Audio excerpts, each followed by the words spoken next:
Hammer Factor episode number 6. Now timing down to 10th of a second. We skipped last week. We can count differently since we're going on a green race tile. Exactly. It's episode 4 and 7. It's whatever is higher. It's whatever place is higher. So this is episode, we've made it to 12 at this point. It don't matter anymore anyway. In studio, we have co-hosts Lewis Geltman, Poker Maverick, Little White River Kayaker, and Policy Counsel for the Outdoor Alliance. Welcome to the show, Lewis. Thanks, John. And also, we have the Green Race's #1 fan, Loop Attainment Master, and owner of Immersion Research, John Weld. How are you, buddy? Yes. I'm here. Well, you guys missed a good green race. I finished in the top 10.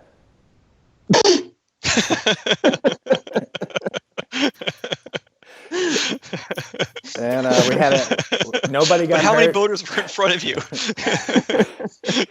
Nobody got hurt. We had 165 racers.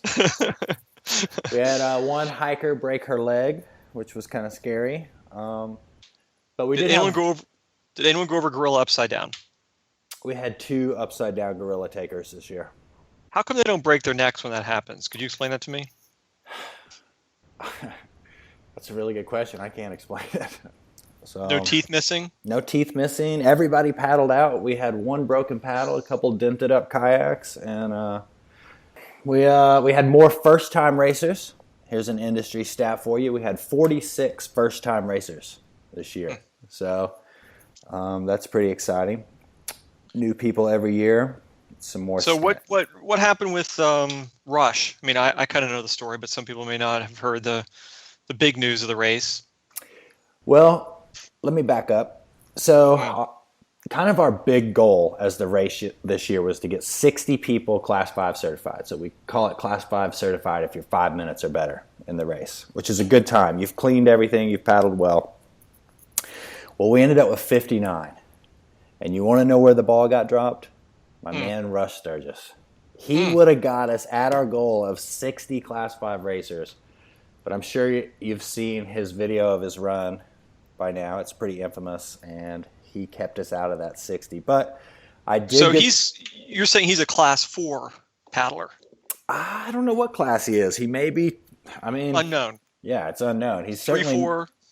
He's certainly not Class 5 certified. So, as Lewis is. Okay. Lewis knows. If you ever came down, John, spectated or raced, you may be able to get certified. But anyway, Rush lost our bet. He was a good sport. I bleached his hair kind of blonde on the side with a pink kind of stripe in the middle. And it actually turned out pretty good. And last I heard was he went to Mexico to be in Rafa's wedding, and Rafa's bride-to-be was not too happy with the whole situation. So he may have had to, I don't know. We'll see how that all turns out. But it was a good race. Everybody was safe. Got to come up with a slogan for number 22. That's a hard year. That's next year? Mm-hmm. You should be, I don't know, like a canned food drive or raising money for textbooks. That's what we're going to need. All right. Enough about the green race. It was too much work. I'm ready to not think about it for a while. Lewis Geltman, fill us in on Outdoor Industry Association Alliance organization. I'm not sure if I'm ready for this one. What do we got? Where are we at? And what are you? Go. You got it. Man. Well, as you guys may have noticed, there was an election last week. We're kind of sorting through, and I think we will be sorting through for quite a while what the repercussions of all of that are. Republican Congress starting in January as well, House and Senate. It would have been helpful, I think, for our issues had Democrats taken the Senate, but they didn't. And it's going to be interesting times ahead. What directly on your plate right now do you see as looking differently than it did pre-election? So I would say the two biggest things that I'm thinking about right now in terms of our work are, one, this movement to turn over the public lands to the states. I think that we always had the White House basically as a backstop on some of these really extreme ideas about turning over public lands to the states, and that's not there anymore. Republicans in Congress, Republicans in the White House. Trump has said some things in the past that he was not really amenable to this idea of turning over the public lands to the states, but it remains to be seen how committed he is to that. He's made some mumblings recently about, well, maybe this is a good idea. He's met with some folks who are kind of the leaders of this land transfer movement, and it's going to be tough. I think it's pretty reasonable to assume that the traditional conservation community, groups like Sierra Club, Wilderness Society, kind of what you think of as being the traditional conservation organizations, they're not going to have as much influence on Republicans in Congress and in the White House as maybe they've had in the past. And, we have a more bipartisan membership. And so I think that it's really going to be super important for the outdoor recreation community to step up and be leaders on conservation issues, because we have the whole outdoor recreation economy behind us and a more bipartisan membership. And we, if we're going to kind of hold the line on conservation stuff in the next 4 years, it's really going to be on us to do that. We have some good partners in the hunting and angling community. Those guys have, a voice with Republicans that, traditional conservation groups don't necessarily have. And, hopefully those guys are going to be good allies on this stuff. I think it's going to be important for all of us to be activists for the issues we care about, Oh yeah. Now is all the more important to get on your sign up for the newsletters, get on board with American Whitewater, become engaged, and that's the best chance that things will just continue to get better, which is what we hope. What do you think, Weld? I mean, I think the big thing for me is the uncertainty about, I'm coming from a business standpoint, but the uncertainty of what's going to happen over the next 4 years. We don't know what's going to happen. I think that's the big resounding thing. I know for clients that we've worked with, really the past 3 years, there's been a bit of people looking at optimistically at the future and options and an understanding, and it seems like that has kind of, now everybody is in a situation where it's like, all right, hold on, let's see what's going to happen. So you know what, we're going to see what's going to happen. You guys ready to move on from that? Absolutely. If only it were that easy. Oh man. So where am I at on my show notes here? I've totally lost it. All right, let's get right into our celebrity guest. This week we have none other than Eric Jackson, founder of Jackson Kayaks. And what we're going to focus on here is some of the business elements of Whitewater, a little bit about EJ and how he started his business. But as John has touched on in some previous podcasts, we're going to get into the we're gonna just talk a little bit about the Whitewater business. So let's see if we can get EJ on here. Can you hear me? Hey, John. I can hear you. Can you hear me? All right. Yeah, Yes. I got you. How's it going, man? Doing awesome. Hey, John. All right. So Jackson, So, how are you? so on the call here, we have John Weld from Immersion Research, Louis Geltman from the Outdoor Alliance. Well, Cool. welcome to the Hammer Factory, EJ. Have you listened or watched any of our shows? I listened to a little bit the other day. I did. You guys, I got a new thing going. It's pretty cool. John Weld is like the man. He's one of the first guys ever interviewing you way back when. And I was like, what? I thought he was just some dirtbag guy. How do you get so smart?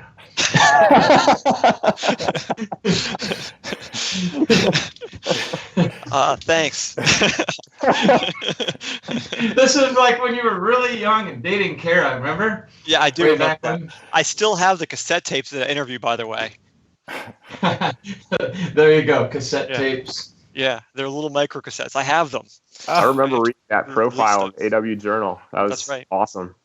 Yep. And Lewis, a lawyer, unbelievable. That's Okay. amazing. Good job. Well, let's move along here, EJ. So we're gonna start out, and as I told you in the email, we're gonna talk a little bit about Jackson Kayaks and you starting it, but we're gonna kind of dig into the business aspect of it here in a little bit. But kind of to get us going, tell us about the transition from being an athlete at Wave Sport and your work at Wave Sport to starting your own company. Yeah, sure. So, I was convinced I never wanted to have my own kayak company. And the reasons were because everybody that I knew that started a kayak company stopped kayaking. So primarily what I wanted to do is to figure out a way that I could extend my kayaking career and not feel like I had to stop kayaking to get a job or whatever. And while working at Wave Sport, I was just an athlete at Wave Sport. David Knight and I designed an X boat. We just weren't happy with the way the first 4 X prototypes were going that were being designed in Oak Creek, Colorado. And ultimately, Wave Sport made the X, and that kind of kicked it off. And I followed that up immediately. Like it was really popular, and I went straight to Chan, the owner of Wave Sport, and said, "Hey, I've got an idea for the Y and the Z, and then triple X, foreplay, easy, whatever." I had a whole line of things I wanted to do that I proposed to them, and I got a job as the designer. I'm like, okay, cool. I'm kind of securing my place where I've got a way to make money, support my family, and kayak all the time. And of course, I lived in an RV full time at the time. And then fast forwarding a little bit, Andy Zimmerman started Confluence, bought Wave Sport. I ended up being brand manager and designer, and I was also a sales rep.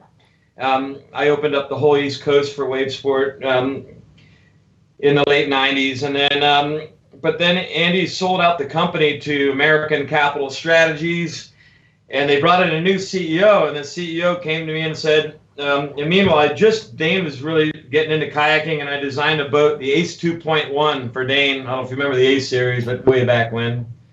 And I made this little bitty boat for Dane, and I thought it was going to be the coolest thing ever, and we'd have our Wave Sport have the first kids boat, and the CEO just kind of looked at me and said, "Yeah, there's no market for that.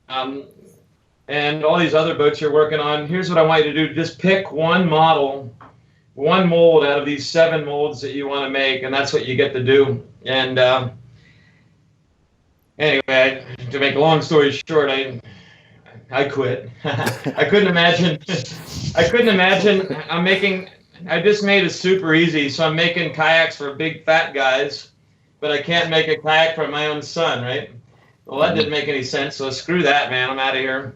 So I quit, and I still didn't want to start a kayak company, but David Knight had already been fired by the new CEO guy. Anyway, so David wasn't working for Wave Sport, and him and I designed a fun one for Dane and All-Star for me. And we made I'm up at PS Composites. Paul Schreiner made a couple boats up there. John Weld, you were there when we picked them up. I don't know if you remember. Yacht was flooded, and Dane and I went and tried the boats for the first time. Just after visiting you at your facility there, John. I do remember. But anyway, a long time ago. So we made these boats, and it occurred to me, well, I can't really afford to be doing this unless I sell them. And so that's kind of where Jackson Kayak came from. It was literally just, I was just kind of upset that they wouldn't make this boat that was fully designed, and we had a plug and everything for Dane. And Dane was obviously my son. I wanted him to have a kayak because I knew he could kayak really good if he had a boat.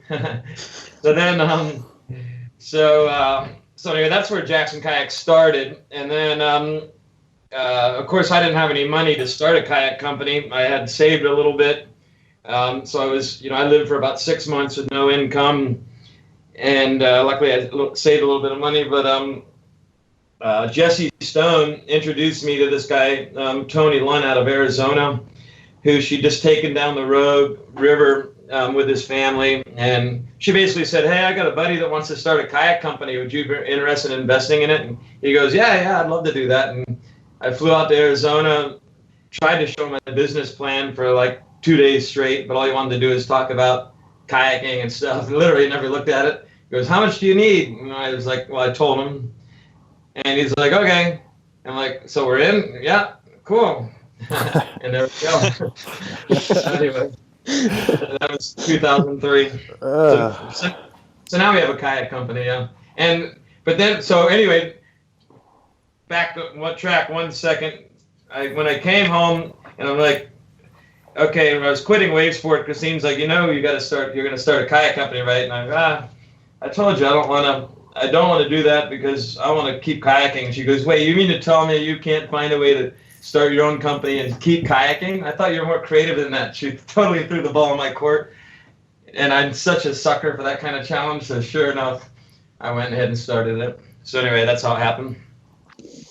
So so this is getting into the point that I'm most interested in about Jackson Kayak, because you can't deny the impact that your company's had on our sport, but it's been, as a business owner, it's been an interesting path to be sure, because you went from a CEO or whoever's running American Capital saying you're going to make one boat, which if you stand back and look at it, from a financial standpoint, he's probably right. I mean, there's just not a lot of money in Whitewater, and tooling costs are what they are. But you went on for the next few years to design dozens of Whitewater kayaks, which was, at the time, I remember thinking it was phenomenal. I mean, it was making a boat for consumers who previously would never have a boat. Kids and bigger people. And also for retailers, it was a boon. Because they had a whole selection of boats to attract new customers. But from a business standpoint, it just seemed to me that there was no way that was a business model that was working out. Okay, so that's a good question, and every CFO type business analyst that have come in and looked at Jackson Kayak or want to give advice or whatever, the first thing they always come to is, your capital expenditures are really high, otherwise known as you make a lot of new boats and a lot of new molds, and they don't really last very long. If you could stop doing that, you could make a lot more money. And the good news is I don't listen to those people because they're wrong. So it's pretty simple. It comes with a couple things. One, you have to have confidence that your boat is going to do reasonably well in the marketplace. And in Whitewater, let's just put it this way. If you have the number one selling boat in a category, aka a play boat, a river runner, a river running play boat, a creek boat, if you have the number one selling boat, you're going to do really well with it. If you have the number two selling boat, you're probably going to still make some money on that boat. If you have the number 3 or below, it's a good chance that will not be a moneymaker for you. And that's kind of just the way it is. It's due to the size of the market is pretty small. So anytime you make a new boat, you are taking a risk. If you're not confident you can do well with that boat. But there's another way to look at it. So if you sell in Whitewater, your boat sales decline every year. From the first year is going to be your best year, second year is second best year, third year it's going to keep going declining. So let's just use simple numbers. Let's say you sold 100 units out of a mold, and I'm just using that to make the numbers easy. 100 units, 100 boats out of a mold in year one. You're only going to sell 60 in year 2 and 20 to 40 in year 3, or less. Does that make sense? So you're going to sell a lot in the first year, less in the second year, less in the third year. And then you can maintain, 20 to 30% of what you started with indefinitely. And RPM is a good example. Wow, people still like the RPM. Yeah, but it doesn't sell very many. It sold a lot in 97 and 98, 99, but actual numbers in recent years, it's just not very many. It does go in a decline. There are a few exceptions to that. A few slow boats to take off that just didn't sell very well in the first year, and people kind of discovered them. So play boats, for example, are really quick starters, and then they decline quickly. River runners are slower starters, but still decline. So the point is, you're on this treadmill. So as a company, you're on a treadmill that's running, and your company's declining at all times. And the only way to continue to grow or just maintain is to design new product fast enough that the new product overcomes the decline in the older product, if that makes sense. And I figured that out a long time ago at Wavesport, looking at the numbers, that it's a simple math thing. And Jackson Kayak, one of the things we do, we out-design every competitor 3-to-1, meaning for every one mold they make, we make 3.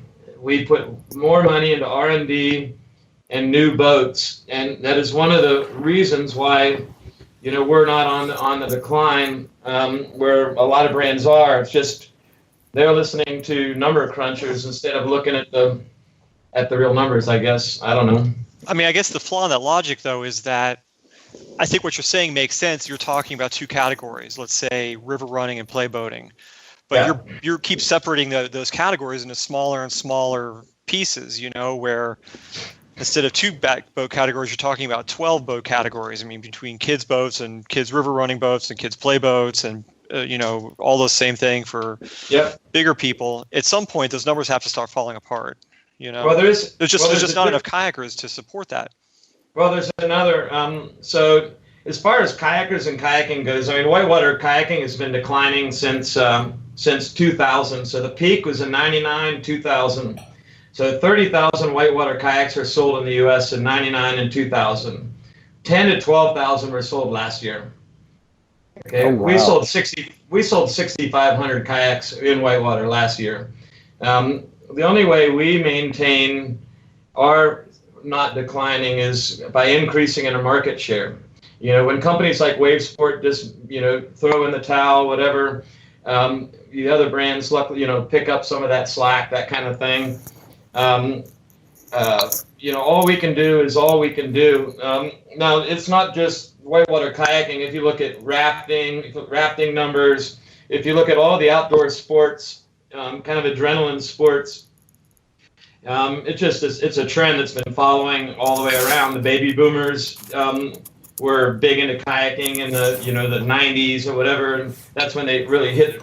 In the last 15 years, they've been good at holding, kind of transitioning out of all that stuff. Rafting numbers declined dramatically. The 80s and 90s, they were the biggest, and then kind of started declining, that type of stuff. So it's not just whitewater kayaking. But the other way to look at it is kayaking used to have a dancer and a few other things, and people bought a kayak to do, like you said, to do all kinds of stuff. And now we are creating a lot of little niche kayaks. If you think about it, really, we're creating perfect tools for each specific thing, and it makes it look like whitewater is declining. But a lot of people used to buy whitewater kayaks to do a lot of different things. Now you don't have to. Now, if you want to fish out of your kayak, you don't buy a whitewater kayak, you buy a fishing kayak. If you want to go, play around on the ocean, you buy a rock garden boat. There's different types of kayaks for everything. We just came out with a new Antics, a Nirvana for racing, and you could say we're segmenting it, but those boats, we don't have to redesign every 3 years. We can keep them for a longer period of time. Like the Fun One, our first kayak, I don't know, I haven't actually looked at every model, but I'm 90% sure that the longest running model of all time is the Jackson Kayak Fun One, that no whitewater boat has been sold nonstop throughout. The RPM was one of the longest, but it stopped, and then they brought it back, and then they stopped, they brought it back. But anyway, a boat like the Fun One, you don't have to redesign. So we didn't redesign that boat, and the reason is because there's no competition. So when we segment and make these crazy little niche boats, if you really look at them, we don't actually redesign them. We haven't redesigned the Fun One or the Super Fun since 2007, for example.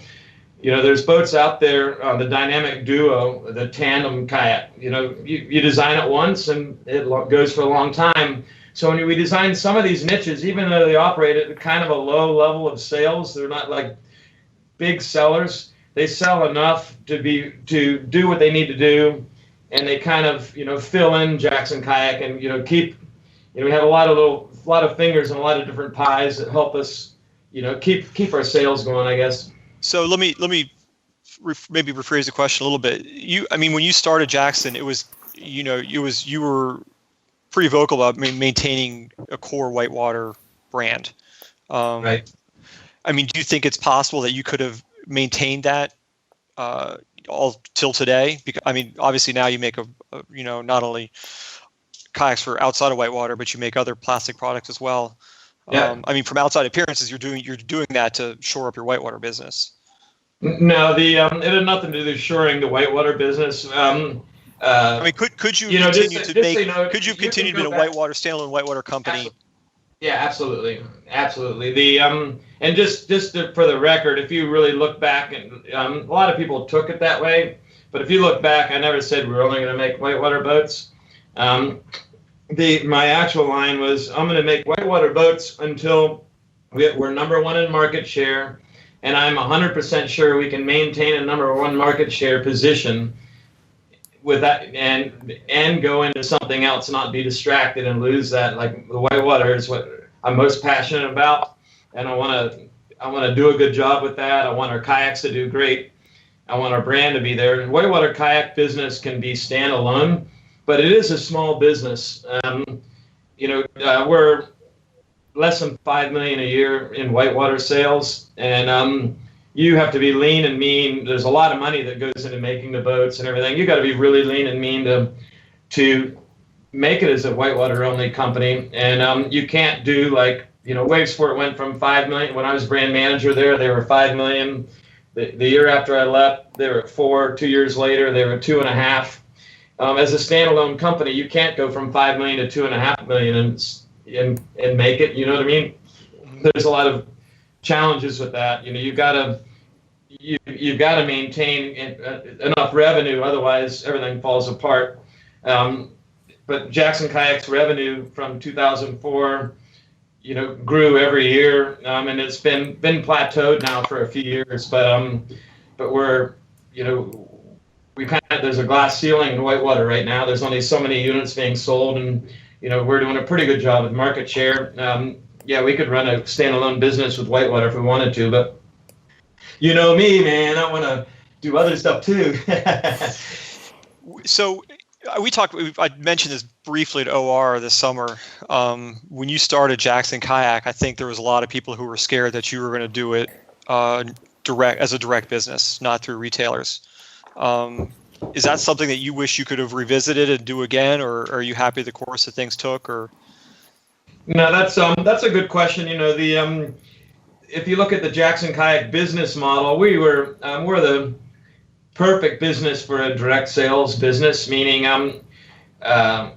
we market to the direct consumer. We don't advertise. We had no advertising, no sales reps, and no trade shows when we started. It was team marketing. I wanted to eliminate 7% that people paid independent sales reps. I wanted to eliminate the advertising costs that were really high and trade show costs that were really high that the other brands were doing. And I wanted to put that money into our team, our top athletes doing a great job out there, and those guys and gals marketing and spreading the word. That's a very good model for direct sales. But I had a really strong network of dealers. I had 80 plus Whitewater dealers that did a really good job around the country that are good friends of mine. And that I realized that, the dealers, just me and my team can only do so much. Those dealers are out there in their shops. They're marketing. They're doing the job. They're putting people on the boats. They're teaching people. They're doing video premieres and creating a real community and really answering the hard questions that you need to be on site for. Mm-hmm. And it was clear to me that we would never be nearly as big being a direct sales company, so we decided that working with the dealers is the way to go. And to this day, we're still 100% all about that, and it's still the direction that we'll continue in the future. I don't think there's a whitewater kayak company truly can succeed without a dealer base myself. So, I mean, so from a day-to-day basis, it seems like you're getting more involved with kayak fishing. I mean, that's what seems like your attention's been for the past year or two. Would you say that's true, or are you still involved with whitewater a good deal? Not just kayak fishing, but fishing in general. Yeah. So yeah, the fishing is professional tournament fishing is my next 25-year career. Yeah. Yeah. So basically, you ever heard of this guy Kevin Van Dam? No. Anyway, he's just like, look him up. He's like a badass tournament fisherman, like the most successful of all time. But anyway, I want to be the Kevin Van Dam of fishing one day. So that's my current objective. Participants. So in terms of as far as whitewater goes, so there's no question. I've got about 100 days in my whitewater boat this year. So I've averaged over 300 days in my whitewater boat for about 30 years now. And I've averaged over 30 new rivers a year for the last 30 years as well. This year, I've only got a couple new rivers in, and I've done as much whitewater kayaking, but I'm still very involved. I think 100 days is a respectable amount of whitewater kayaking. But with that said, I don't need to win another fib arc, you know what I mean? Yeah. I don't need to win another Great Falls race. It's like, but I'm really excited to win a pro bass tournament on the FLW tour, dude. I'm telling you. So let's talk about Jackson Kayaks in terms of its brand image. I mean, I think you guys, people, I don't know, they primarily see you as a playboat company, but that's obviously, I think, your strong suit is playboating. That's funny. What do you? I mean, Grace or Geltman, would you guys disagree with that as sort of Jackson's strong suit? Yeah. Well, if you look at certainly first I'd say that's like, we're an all around company. Obviously, we've won. Jackson kayak boats have won the largest percentage of creek races over the last 5 years.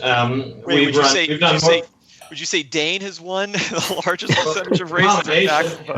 Hey, I've won a few. Nick's won a few. We've over the years. Dane's won a lot. Dane's the man to beat, but there's no question about that.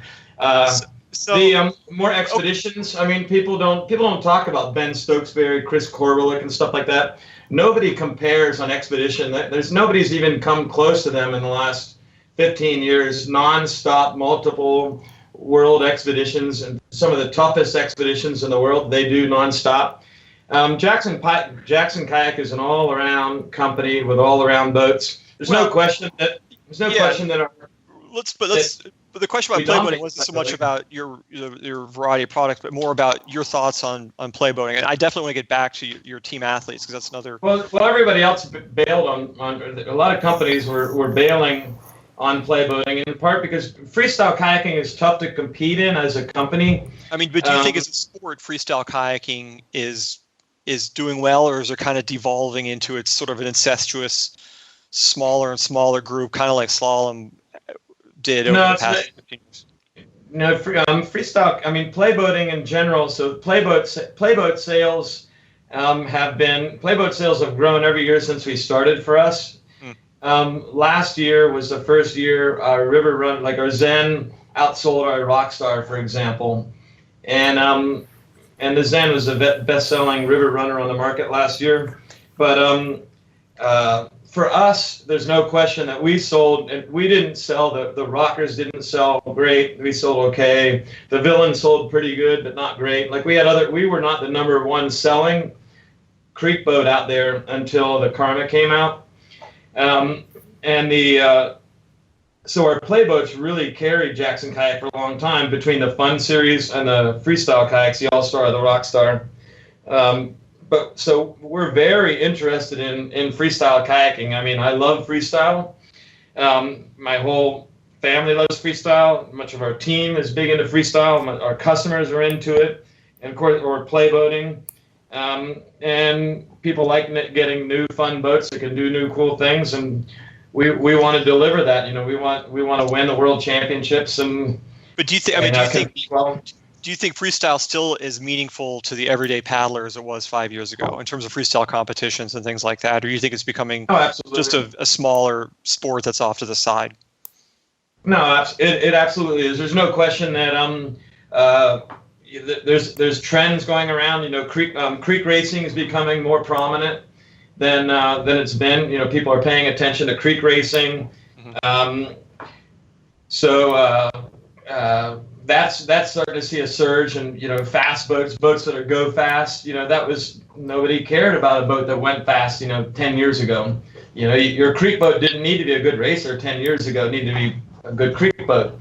Now it needs to be a good creek boat that goes fast. So that's a new trend, and so there's definitely a trend towards that. And anytime you have a trend, there's less people paying attention to other things. Ultimately, freestyle numbers are holding pretty steady. They're growing in Europe.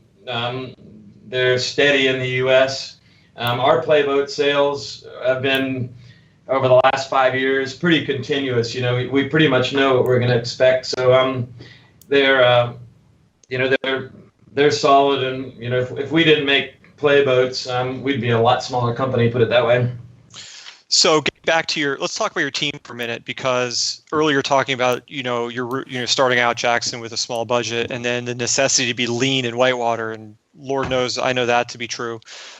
You have a gigantic team. I mean, gigantic by paddle sports standards team right now. Right. That's probably the best funded team in the industry.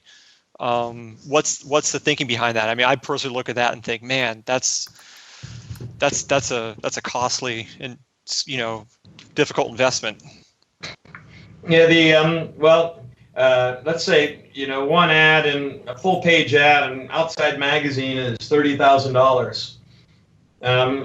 Our team gets multi-page articles all the time, and not that we would do a full page ad because it's $30,000 and who listens to an ad anyway. Our team does a really good job of selling our boats, and our team keeps the dealers fired up, keeps the customers fired up, shows people what our boats can do, get a lot of great content out there.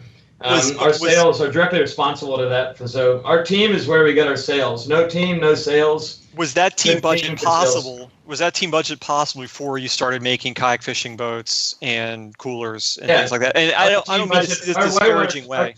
Yeah. No, our Whitewater team budget hasn't increased by a penny since we started fishing kayaks or whatever. Our Whitewater team budget is paid by Whitewater. We segregate out our brands by our categories and our budgets by categories. So we monitor what we're doing with Whitewater, what we're doing with fishing. So anyway, we try to run each one. So fishing isn't like keeping Whitewater live, if that's what you're talking about. Yeah. I mean, I guess it seems like, I mean, you look at other brands like Wasteboard or Dagger or Liquid Logic, it seems like they got to a point where they were so top heavy, they had to be acquired by somebody to pay the bills, Yeah. Do you think that's a common problem in boat building, in whitewater boat building? Well, like I said before, if you don't have the number one selling or number two selling boat in a category, you're not making money. So if you're going to be in the whitewater business, you better have the number one or number two selling boat in each category. So if you're number 3 or 4, if you're the number 3 best selling creeker, well, that's bummer. I mean, so that's what it comes down to. You have to do it right. You have to make the right product, and you have to sell it right. You have to have the right dealers selling your product. You have the right team. You have to make your product right. You have to support it right. You have to do the warranties right. If somebody breaks a boat, you got to replace it. You got to take care of the customer. You can't act like a corporation. You got to know what's going on. And if you want to know what's going on, you can't be sitting in an office somewhere. You got to actually be out there. You got to have eyes and ears on the ground at all times. That's what our team does. That's what I do. It's what my family does. That is how you make it work. Basically, one of the hardest businesses in the world is selling whitewater kayaks. So if you're going to be in the whitewater kayak business, you better do it right. Yeah. Yeah, Well, that is true. You've obviously figured out a way to make it work, EJ. Where do you see growth coming from, just in whitewater, not the other, not kayak fishing or some of the other disciplines? Like, where do you see whitewater growing again at some point? If so, where do you see that coming from? Yeah. So first, absolutely, whitewater still has plenty of room to grow. The first, you have to define whitewater, and the more you know about whitewater, and the more when you talk to, like, quote unquote core whitewater boaters, is class 1 moving water whitewater, is class real easy, class 2 with your spray skirt off, where you never learn to roll, is that whitewater.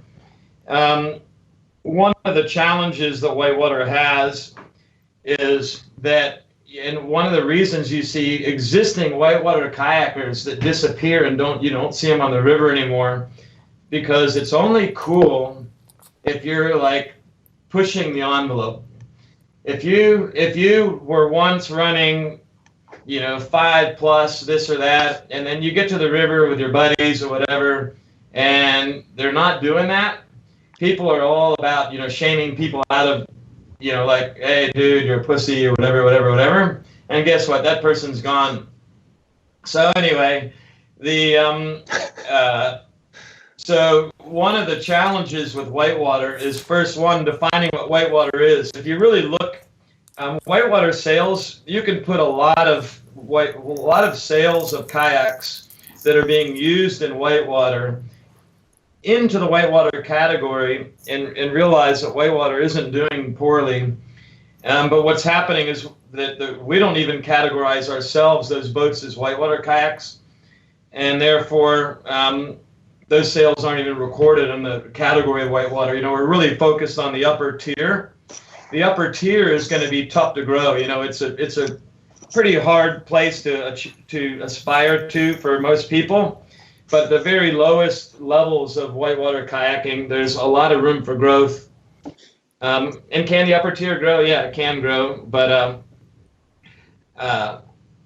so when you guys make a boat that somebody would want to take down the French Broad through Asheville, or just some gentle moving class 1-2 water, one of the boats with the big cockpit rim and whatever, that's not a whitewater boat. We call that as a recreational boat or whatever. So there's a lot of boats that we've fall under our recreational category that are being used as whitewater boats. 20 years ago, they would have been called a whitewater boat.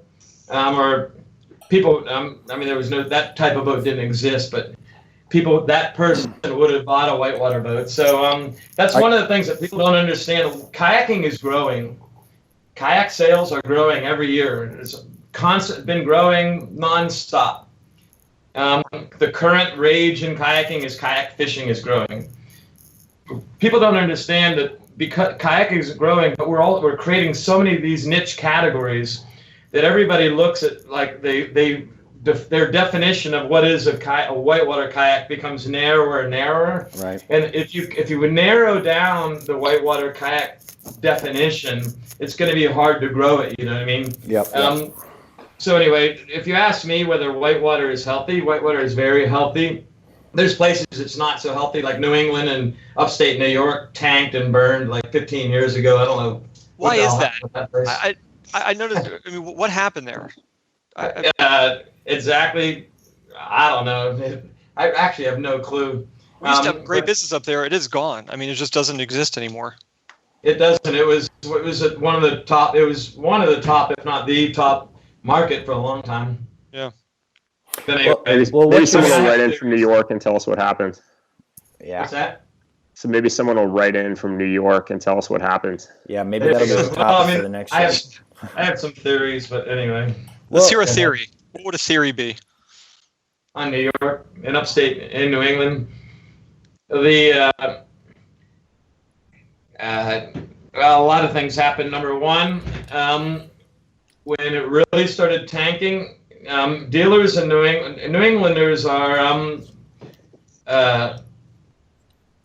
they're not as good at multitasking. Just as a demographic, they're pretty straight shooters. And anyway, multitasking is, I would say, is tougher from the New England mentality.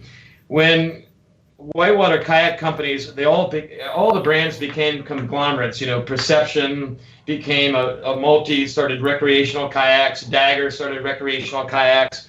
Then they got bought out, and Confluence was formed. When all the whitewater kayak companies were no longer whitewater kayak companies, and the important part, when the sales reps that were selling whitewater kayaks in New England, and all they sold as whitewater kayaks in New England, did well. If you actually look at the timing, New England and upstate New York declined. It's directly related. It's directly along the same timeline that all the conglomerates started, and the same sales reps were saying, hey, we got the newest, latest, greatest recreational kayak. You should check this out. And those New Englanders took it, ball, and ran with it. They're like, oh, we're going to run this way now.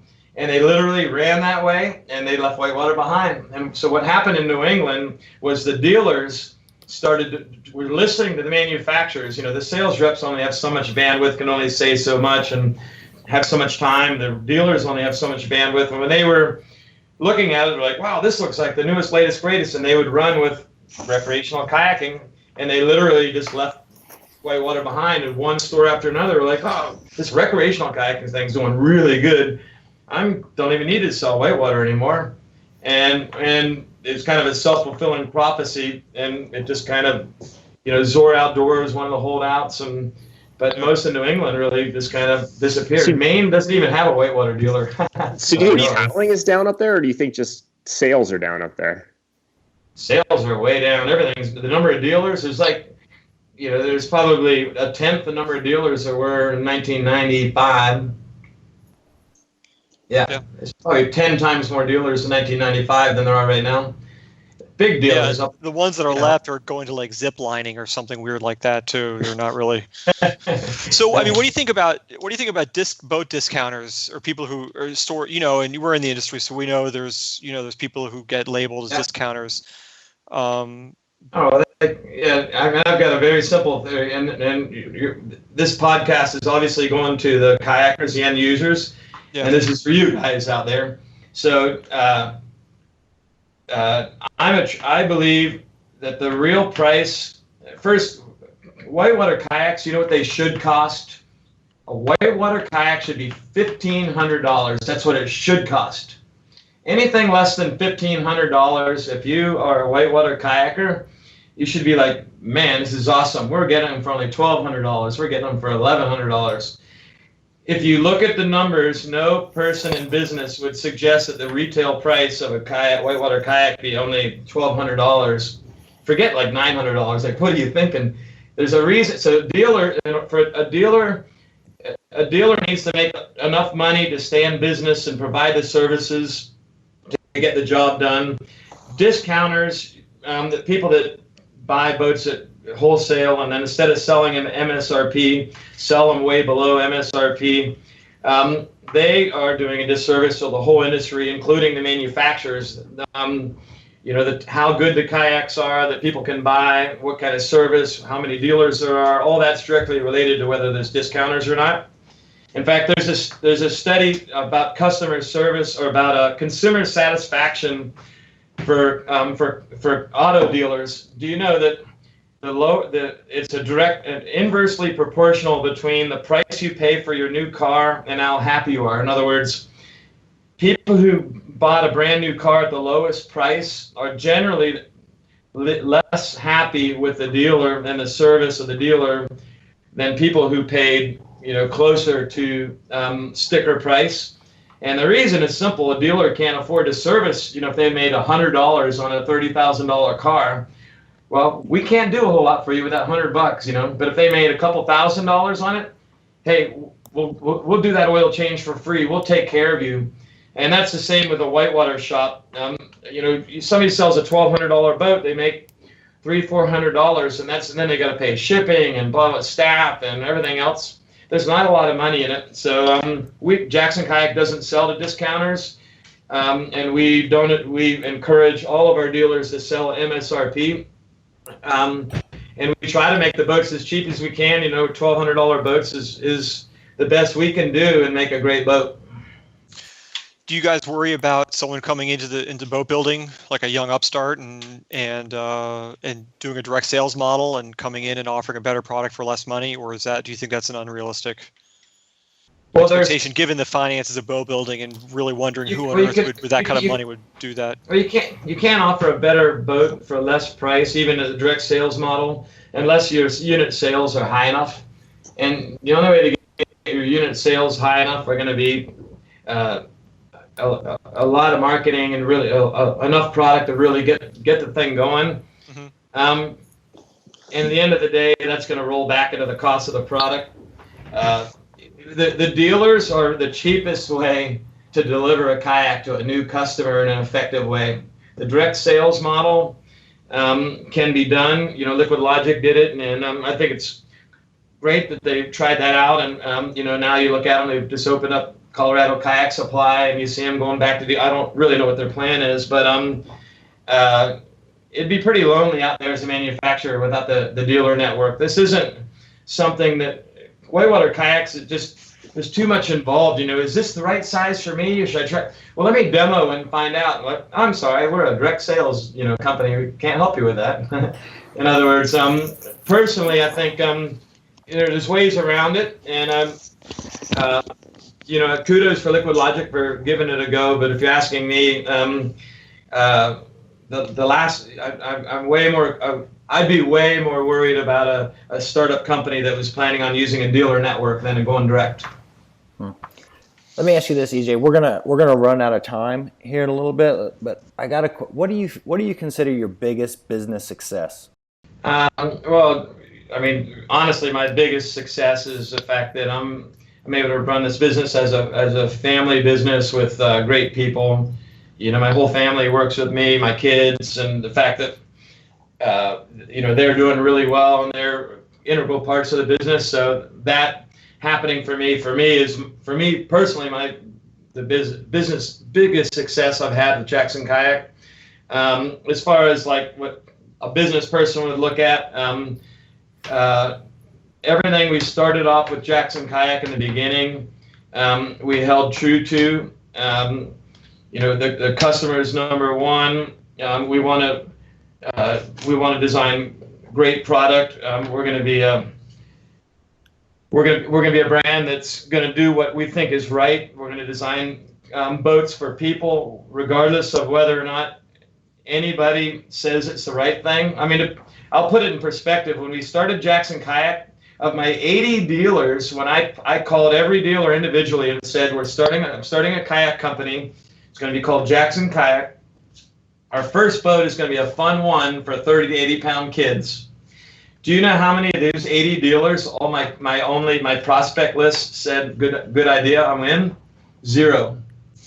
I did not have one dealer tell me that I should start a kayak company. Everyone said, we don't need another whitewater kayak company. I had 0 people say, yes, start it. It's usually a good sign. And I had 0 people said the fun one, there was a market for the fun one. And a lot of them said, if you come out with a fun one, we're not even going to sell it. And a lot of them did say, hey, if you end up doing it, okay, we'll bring in some boats or whatever. But a few of them, anyway, so for me, the biggest success was that I had an idea of how I wanted the business to go, which is I wanted to reach people that don't normally have a voice in whitewater, that aren't 5'10", 31-inch inseam, 10.5 foot, 180 pounds, which is pretty much what the core market that people design to. And I'm going to go outside of that market to the small side and the big side. 6 sizes of the Fun Series. Nobody's even come close to that. I mean, so just to reiterate, you say that's a sound financial decision. Oh my God, it's the number one reason we're successful, period. So when you make a fun one, everybody that buys a fun one is a fan of Jackson Kayak to the nth degree. Why? Because you're the only one that'll do it. When you make a super fun that nobody else will do, everybody that paddles a super fun is a fan of the Jackson Kayak to the nth degree. And guess what? But you can't bring that friends in the fan mail to middle. the bank. They tell all of their friends in the middle. Dude, Jackson Kayak took care of me, and guess what? Our best marketing are the big guys and the parents of the little kids. So those people in the middle, So if the math is easy, why isn't Confluence doing it? They just not care enough about the industry to do that, or why hasn't someone made a kids boat before? Because their CFOs have way too much power there. They need to be listening to kayakers, not CFOs. There's numbers. Actually, when you look at business numbers, you can't. There's psychology. There's so many different things that go into a small market thing like whitewater kayaking. In order to be successful, people need to want to buy your boats. You need to give them a reason to want to buy your boats, and you need to never give them a reason not to buy your boats. And you can't do that with a spreadsheet. No, I mean, I could say for sure, like I said at the beginning of this, there's no question. Your kids stuff, John Weld, IR. Yeah. You made Dane's uni suit when he was a little boy. You made him like all kinds of gear. Yeah. You outfitted Dane Jackson as a little kid, like you were the man. You were the only one to do it. And so anyway, and you're still here in business. Good job. I'm pretty lucky, I guess. Well, like I said, there's no question what Jackson has provided for the industry has been irreplaceable. I mean, finances aside, it sounds like it's working out, but that alone has been a phenomenal boon to our sport. So, and one thing I really got out of this podcast was I have heard from, what do you call them, the industry pundits for so long how whitewater is declining, whitewater's on decline, and I go out to the river here in Asheville and I see more people. It's like a traffic jam of people putting their boats on the river to go down certain sections. But what really resonated was the niche, what people bought a dancer for and where they used it. That was all whitewater. And now people are grabbing those other boats and they're categorized. They're moved over to recreational or moved over to whitewater. And to me, that makes a lot of sense to what I see on the rivers around me. Yeah, the dancer's been split into 10 pieces, and they expect the one piece that they call core whitewater class 3, 4, 5 as the only part of the dancer that they're going to count. You can't really do that and expect it and really get real numbers. The health of the sport is there. Whitewater kayaking is alive and healthy. You just need to be careful how you define it. If you narrow down the definition, you depress yourself. You're like, man. But the reality is, if you go to you're even class 5, you go to the Green River. That's busy river. Your local river there in Asheville. Class 5 run. Way more people run the Green every day today than they did 20 years ago. Yep. There's no doubt. 170 racers for sure. All right. Good job. All right. Let's go. EJ, while we got you on the phone, let's jump into our rants and raves. So every show we end on a rant or a rave. So being that you're our celebrity guest, give us a rant or a rave. Anything you'd like to really, really cheer about, or anything you'd like to really pick apart a little bit. Product, an athlete. Well, I grew up with like Rush Sturgis, for instance.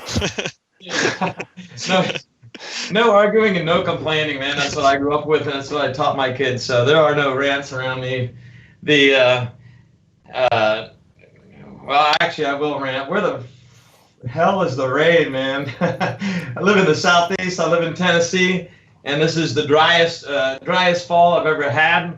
Looks like we do have rain on the forecast. I expect it's going to be a killer winter. So my rave is going to be, when it starts raining, I'm going to be whitewater kayaking a lot. So somebody please make it rain so that I can go whitewater kayaking a lot. Yeah, I'll second that rant or rave, whichever that was. It needs to rain. I'm ranting about the rain, but I'm raving about the fact that when it does rain, it's going to be epic whitewater kayaking. My new Nirvana is going to go hit. We're going to go race down Bear Creek so fast. It's going to be unbelievable. Is that Stairway to Heaven? I didn't even see that. All right, give us a rant, Weld. What you got? You always got a good rant. Oh, the rant? Oh, it's easy. The timing at the green race. I was ninth place. I may have been the 12th fastest racer, but I still got ninth place, and I'm claiming it. Top 10. Yeah, I gotta jump onto Weld's rant here for a second too. I mean, that's a ridiculous oversight on your part to not have that laser timing set up correctly. Well, I appreciate you guys, and I appreciate EJ for coming on the show. Yeah. And EJ, you got anything you'd like to add before we end this podcast? Thanks for inviting me to Hammer Factory, guys. Good hanging out with you. Louis Geltman, miss paddling with you. You John too, Weld, keep up the good work. And Thank you. John Grace, keep up the good work, Hammer Factor. Talk to you later, man. All right. All right, guys. See you guys. We'll see you. Thanks. Yeah, Thanks, EJ. later. So there we go. That's Hammer Factor. I don't want to hear about my timing, dude. You know what? I'm going to go to the double seconds now. We're gonna be tiny, so it's gonna be every 2 seconds, 4 seconds, 6 seconds. We're only gonna time in even numbers now.